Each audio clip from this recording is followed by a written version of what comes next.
Assalamualaikum warahmatullahi wabarakatuh. Hai semuanya, kembali lagi dengan kami di Bincang Hangat pada hari ini bersama saya Yunita Finisa, perwakilan dari Biro Kajian Aksi Strategi Himpunan Mahasiswa Akuntansi Fakultas Ekonomi Universitas Bangka Belitung. Nah, pada Bincang Hangat hari ini, kami telah mengumpulkan beberapa pertanyaan dari Asmasi.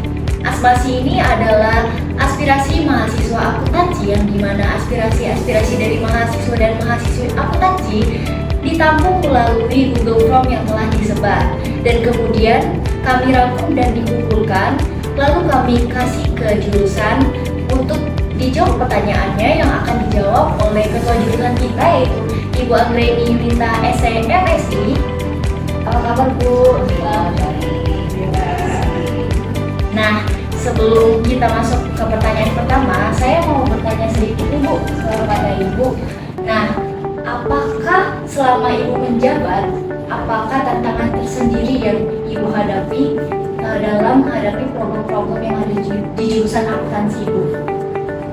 Sejauh ini sebetulnya saya cukup berbangga ya dengan prodi akuntansi ya, terutama dari mahasiswa akuntansi, tentunya mahasiswa yang banyak memberikan prestasi di prodi akuntansi, kemudian kegiatan-kegiatan yang digagas oleh teman-teman Himaksi itu adalah kegiatan-kegiatan yang betul-betul memberikan manfaat kepada mahasiswa akuntansi maupun kepada mahasiswa lainnya ya pada umumnya. Kemudian kalau masalah tantangan yang sebetulnya tantangan kita saat ini adalah bagaimana kita memberikan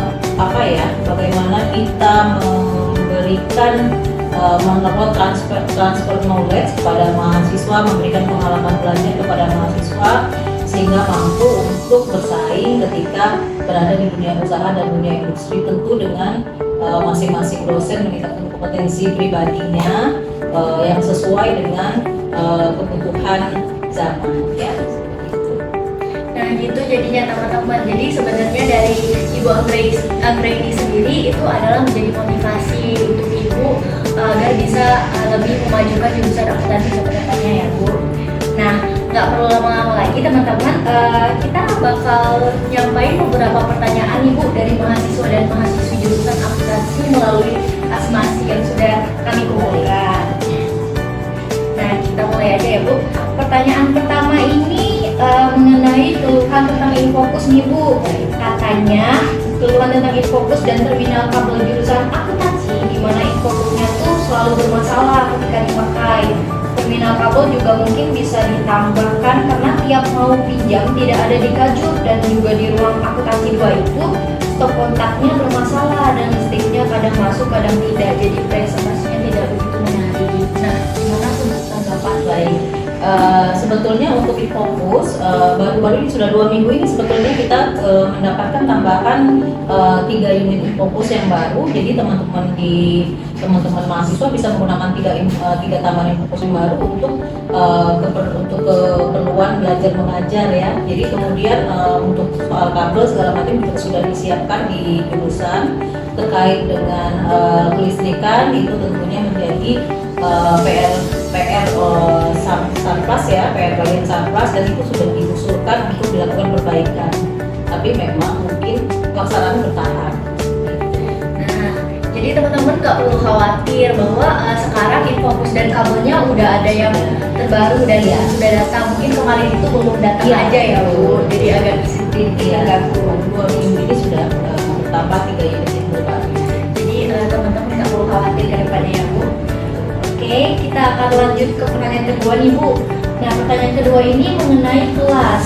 Kenapa dosen suka dadakan kelasnya offline, sedangkan di jadwalnya online dan hamin berapa jam baru dikasih tahu? Untuk yang jauh itu cukup sulit untuk cepat sampai di kampus. Jadi sebetulnya kewajiban dosen itu tidak hanya mengajar ya. Jadi dosen berkewajiban untuk melakukan pendalaman perguruan tinggi. Jadi ada pengajaran, lalu ada penelitian, ada pengabdian. Nah kadang-kadang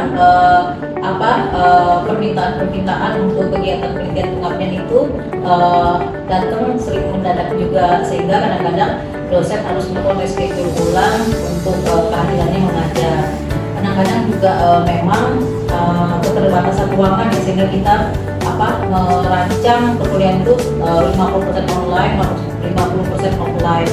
Jadi biasanya mungkin ada beberapa dosen yang nggak semuanya dosen ya yang tiba-tiba dadakan harus offline atau tiba-tiba membatalkan, itu nggak semuanya, hanya beberapa. Itu mungkin terkait itu memang karena kegiatan yang mungkin betul tidak bisa ditunda, atau kalau tidak dilaksanakan pada saat itu, kedepannya mungkin ada kesibukan lain sehingga mereka dosen-dosen tersebut merancang untuk melakukan pertemuan online pada saat itu.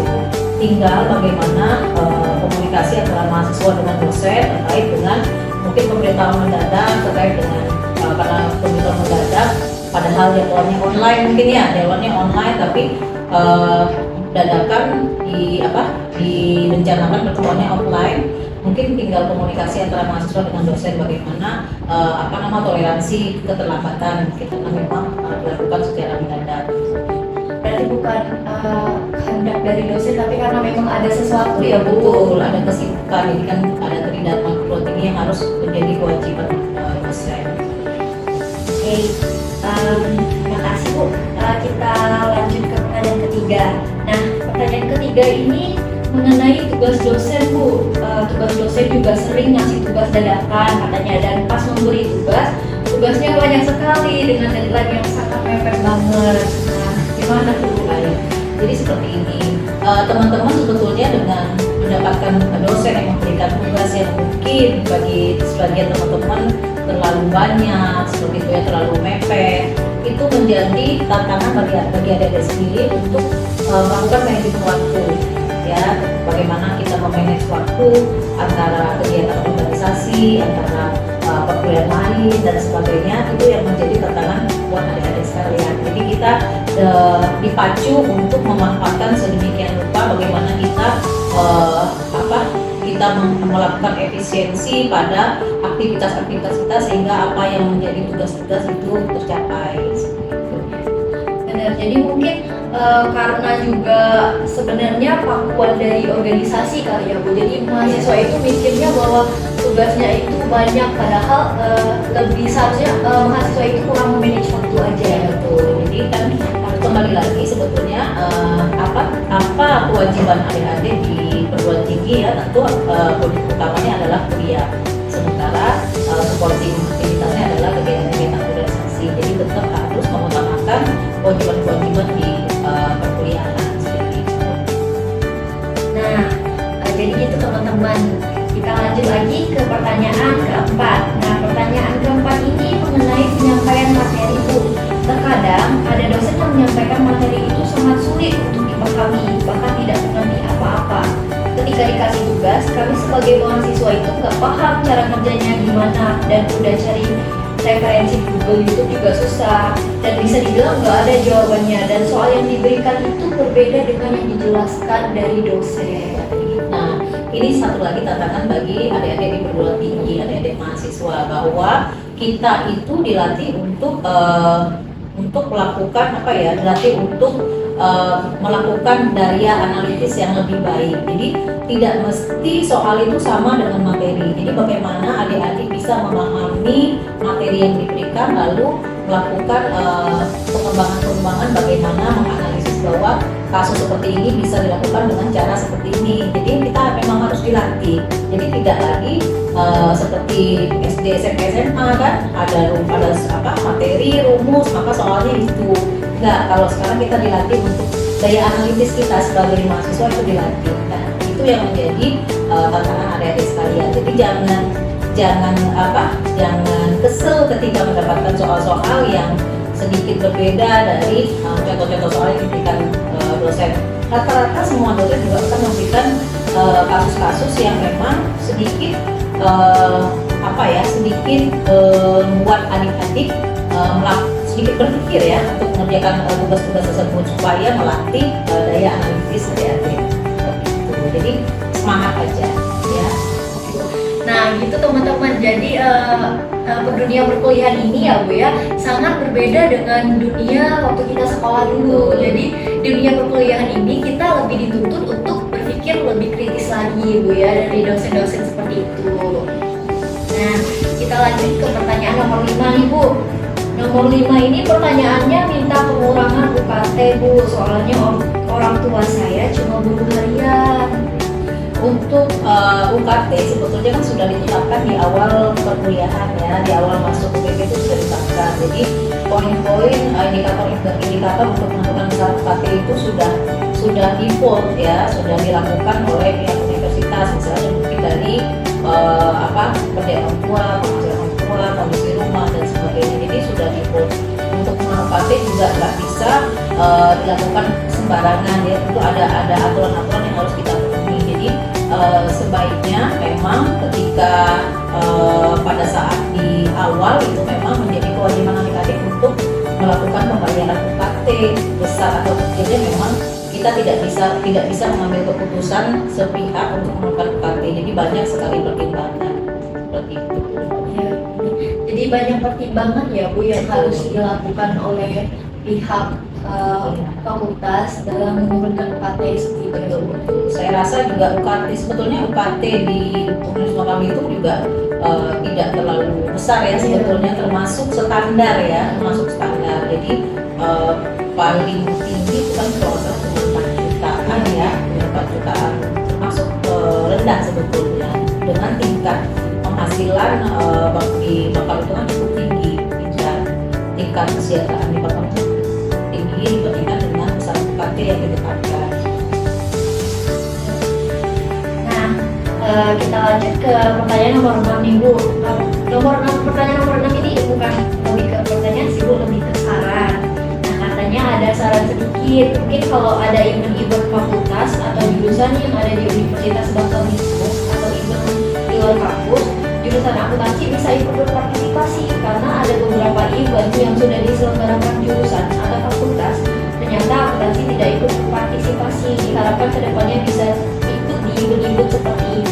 Nah, gimana Bu? Sebenarnya event apa nih, lomba atau apa? Mungkin lebih ke lomba ya sih Bu, kalau dari saya menangkapnya. Iya, kalau untuk lomba sebetulnya jurusan support ya. Silakan untuk ketika ada lomba silakan untuk mengusulkan ke jurusan, misalnya mau lomba apa. Kemudian kalau memang lomba tersebut membutuhkan biaya untuk perjalanan, silakan diusulkan ya. Nanti kita di pihak prodi akan mengusulkan kembali. Kalau memang anggarannya ada, tentu akan dibiayai. Kalau memang anggarannya tidak ada di unit kerja, kita usulkan ke tingkat yang lebih tinggi. Jadi kita tetap semangat aja, kita tetap berupaya, jangan jangan berputus asa dengan segala keterbatasan kita, tetap berprestasi seperti itu. Ada banyak hal yang bisa kita lakukan untuk mengikuti event-event untuk berprestasi di luar Nah, jadi teman-teman nggak perlu takut ketika kalian mendapatkan informasi tentang event-event. Mungkin teman-teman bisa menyampaikan kepada jurusan ya Bu. Nah, nanti dari jurusan juga akan berusaha dan berupaya untuk mengirimkan dari mahasiswa dan mahasiswi akuntansi dalam berpartisipasi di event tersebut ya Bu.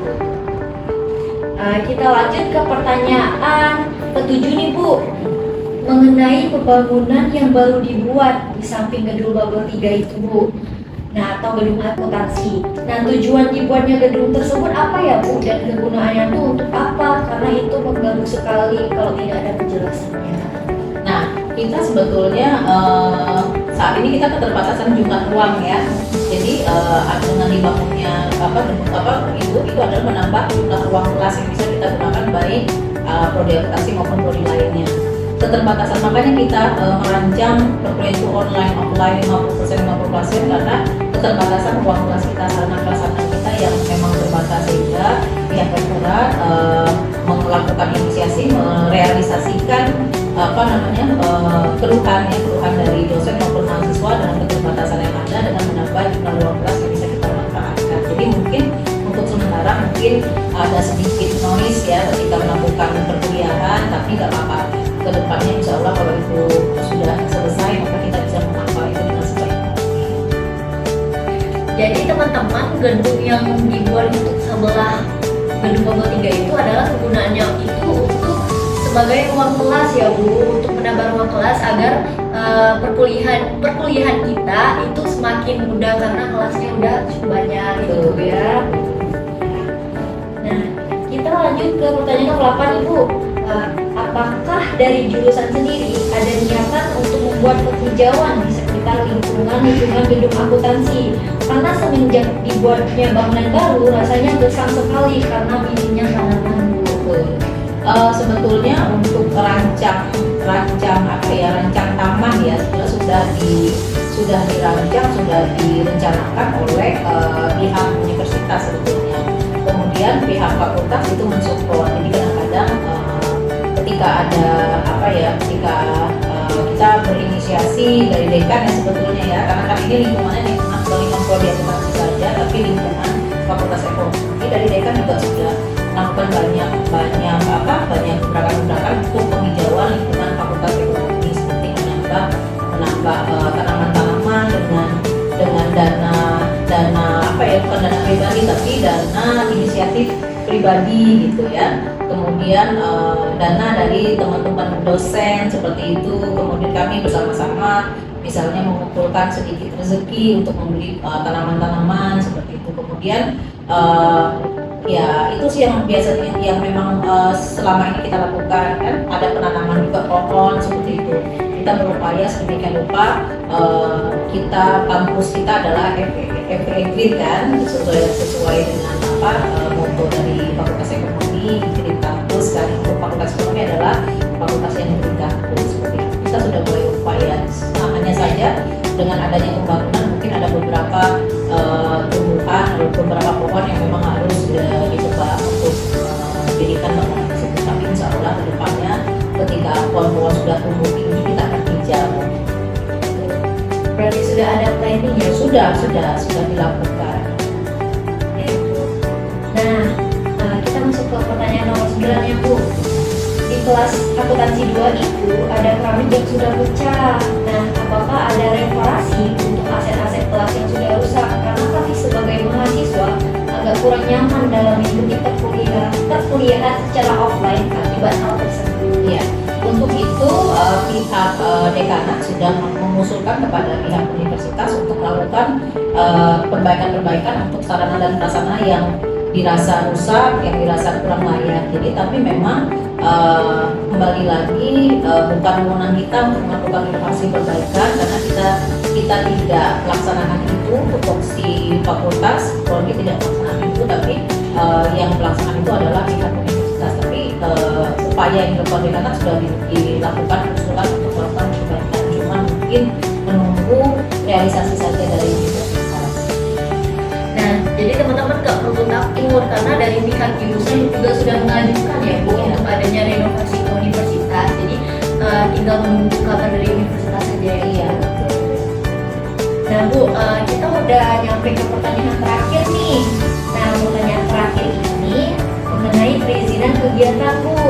Nah, kegiatan-kegiatan yang ada di jurusan akuntansi, mengapa saya merasa bahwa jurusan akuntansi khususnya di himpunan mahasiswanya itu Bu agak susah dalam mendapatkan perizinan suatu kegiatan dibandingkan dengan jurusan lain di Fakultas Ekonomi? Terkait itu balik lagi ke tanggung jawab institusi.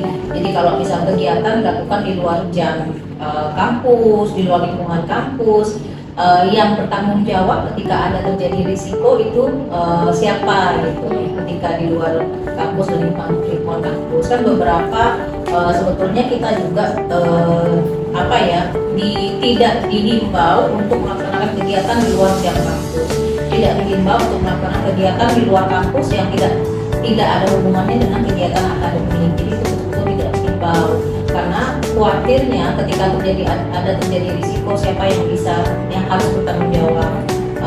Apalagi misalnya kegiatan di luar kampus belum tentu dapat izin resmi dari orang tua, belum tentu dapat izin resmi dari prodi juga kan punya birokrasi ya.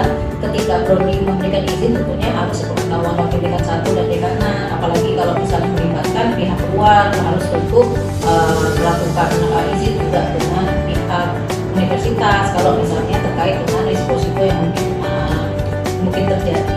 Itu sih sebetulnya. Tapi kalau untuk kegiatan-kegiatan yang sifatnya mendukung akademik selalu diizinkan, misalnya kegiatan memaksi yang memberikan memberikan apa ya, memberikan sosialisasi tentang UMKM seperti itu kan, itu di luar kampus tapi masih terkait dengan kegiatan-kegiatan akademik itu tentu diizinkan, tapi untuk kegiatan-kegiatan yang mungkin agak sedikit melenceng dari kegiatan akademik itu harus sedikit dibatasi.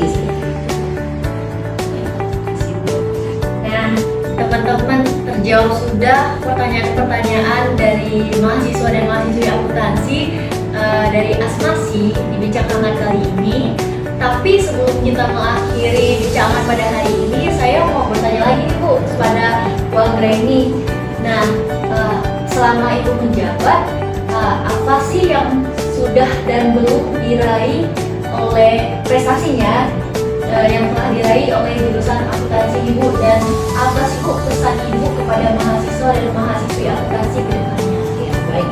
Dari sisi prodi, pengelolaan prodi sendiri, kita sudah 2 tahun berturut-turut kita sudah mendapatkan hibah PKKM ya, program kompetisi kampus mereka dari Kementerian Ristek Dikti. Itu merupakan satu prestasi di prodi akuntansi, sehingga dengan adanya pendanaan hibah tersebut kita bisa menambah fokus seperti itu, kemudian bisa mensupport kegiatan MBKM, mensupport kegiatan-kegiatan kemahasiswaan berupa lomba ya. 2 tahun ini sebetulnya, tahun kemarin juga ada beberapa mata lomba yang menjadi apa ya, realisasi dari pembiayaan PKKM. Demikian juga tahun ini, tapi memang mungkin karena keterbatasan anggaran hibah juga, jadi kita untuk lomba kita arrange sedemikian rupa supaya dana cukup sesuai dengan anggaran yang diberikan hibah. Itu menjadi satu prestasi prodi. Kemudian prestasi kegiatan mahasiswa juga, lomba-lomba mahasiswa juga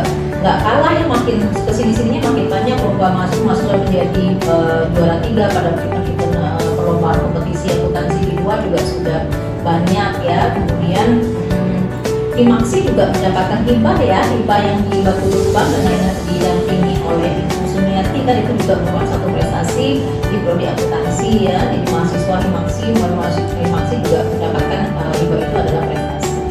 Kemudian yang memang belum tercapai ya, ini masih ini merupakan apa ya, target prodi ya. Target prodi adalah akreditasi ya. Jadi sekarang kita sedang melakukan proses untuk untuk reakreditasi prodi. Kan kita baik ya, kita berupaya minimal kita mendapatkan akreditasi baik sekali.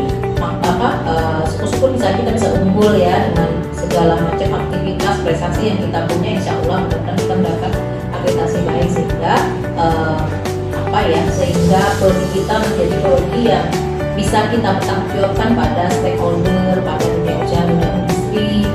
Mahasiswa-mahasiswa kita menjadi mahasiswa yang yang mempunyai daya saing yang luar biasa seperti itu. Menjadi target kita yang pertama, yang paling dekat jangka pendek, target kita untuk reakreditasi. Insya Allah di 2024 mohon supportnya juga teman-teman mahasiswa, kita akan melakukan reakreditasi tersebut. Kami sudah mengumpulkan mahasiswa berprestasi mahasiswa, mengumpulkan hibah-hibah yang terima mahasiswa. Itu merupakan daya saing yang bisa kita jadikan momentum kualitas akuntansi. Nah, pesan Ibu nih Bu untuk mahasiswa dan mahasiswi akuntansi ke depannya. Baik, tentu ke depan dari sekarang kita harus mempersiapkan diri ya. Persaingan itu luar biasa saat ini. Yang kita bersaing bukan hanya di lingkungan kita sendiri, tapi saingan kita juga tingkat nasional maupun internasional ya. Bukan mudah saat ini ketika lapangan kerja juga mungkin terbatas ya, Kalau kita tidak meningkatkan daya saing, kualitas diri, kita tidak akan mampu bersaing di dunia luar. Jadi saran saya, pertama, mampu memanage waktu.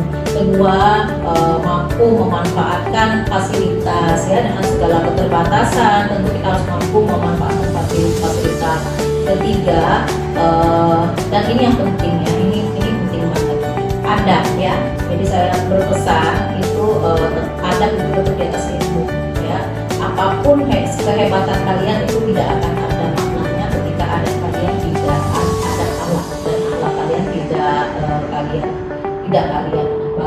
gitu ya. Jadi itu yang menjadi pesan dari saya.